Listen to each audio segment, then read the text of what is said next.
Hi, my name's Warwick and I work for Blokes. This is the first of several podcasts, short podcasts on anger. And today I want to talk to you about the difference between anger and abuse, because often these two are confused and intermingled in people's minds.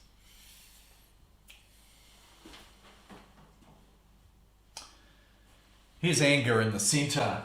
It's usually depicted as red. That's because there's a lot of blood and excitement going through our bodies when we're feeling angry, depending on the level.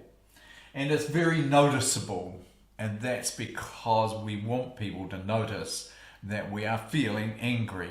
And we're feeling angry because there's something wrong. There's some injustice taking place, or something is likely to happen or has already happened. The important thing to remember with anger is, however, that it's an emotion. It's something that you feel.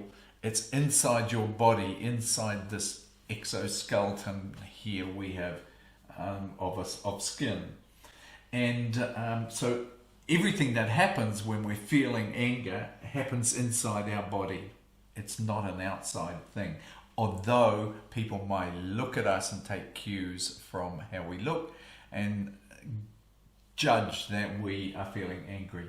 The point of anger is, as one of the 7 emotions which we as humans all feel, is just as the other are there for a good reason of our survival and our interaction with people. Anger assists to keep us safe and to restore us a position in which we don't feel vulnerable.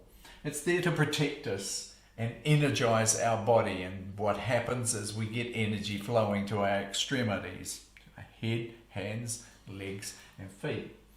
And so it protects us and equips us, motivates us to do something to correct whatever it is isn't right that we are feeling angry about. We need to know, therefore, that it's okay. Unfortunately, anger's got a bad name because it's been associated, unfortunately, with abuse. Anger's okay. And we do need to remember that we don't need to be angry all the time, because that is quite a stressful thing. So we need to be able to access anger when something is not right, just, or has disempowered us. Let's have a look at abuse here, with the emphasis being on anger being different from abuse. Abuse is not okay. It damages people, relationships and things. It harms other people. There is a lot of ways in which abuse can take place and harm other people. I'm particularly interested in the way people are harmed by sexual abuse, but there's verbal abuse, and there is physical abuse, there's situational abuse, there is abuse of our rights, institutional abuse, and spiritual abuse. Abuse is a behavior. It's something that you do, not feel. If you're doing it, then it's an action and it takes place outside of the body. So exterior to my internal emotional world, there is my world of action and behavior. And so it's my hand, head, heart and body that are engaged in an action that is harmful to other people. I don't believe we were born this way. I believe the way we live often teaches us how to be abusive. And perhaps one of the most interesting adages that I've heard people using is the one that says, hurt people hurt people. The idea of us learning about abuse and how to do it to others from our own experience. And this is why it is so important to protect children and our adolescents, particularly children under 5 who experience abuse and harm are at greater risk because it's an initial learning experience of reproducing it later. Let's have a look at the relationship between anger and abuse.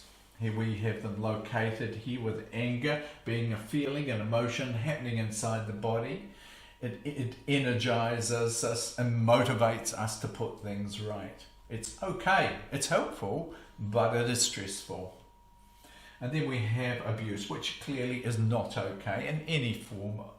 And it damages people and relationships and things. And it's often hard to repair those things after they've been done. But that's another podcast. We learn to be our behavior as abusive behavior. It's something that you do, and it happens outside of the body. Now, the big difference between these here is that with our emotions, we don't get much chance to actually choose them. They happen in quick response to something that has taken place.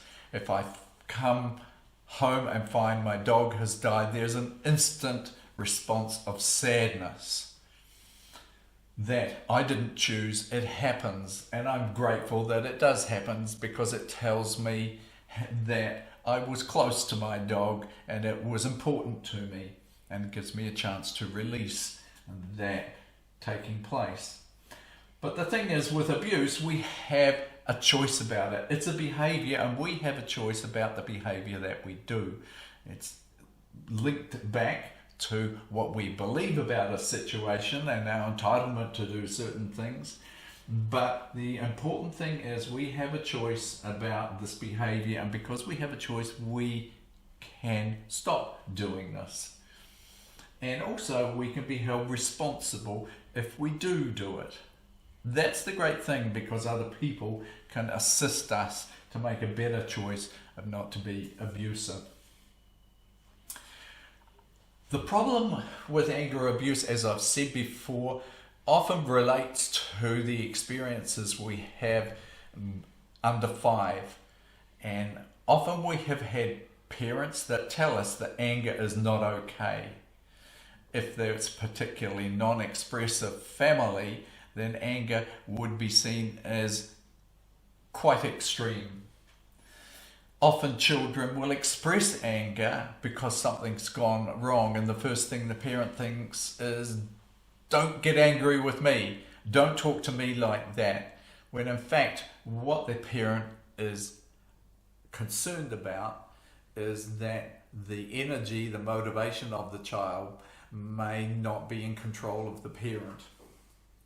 So we develop under 5 an association between anger and abuse, which doesn't need to be there. Unfortunately, some people, when they feel angry, do hurt other people.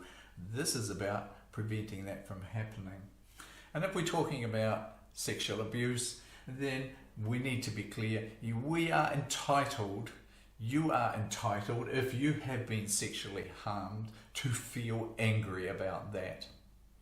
Let's be clear, you have no entitlement to be abusive of other people because you were abused first. And anybody we meet has no excuse or entitlement to be abusive of other people. We're going to do a little dialogue here between two people, and we'll be reading it from the screen, which you will see.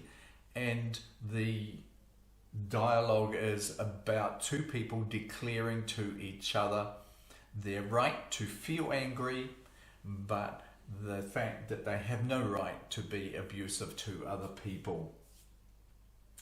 So I'll be introducing somebody who can assist me with this dialogue. Thank you.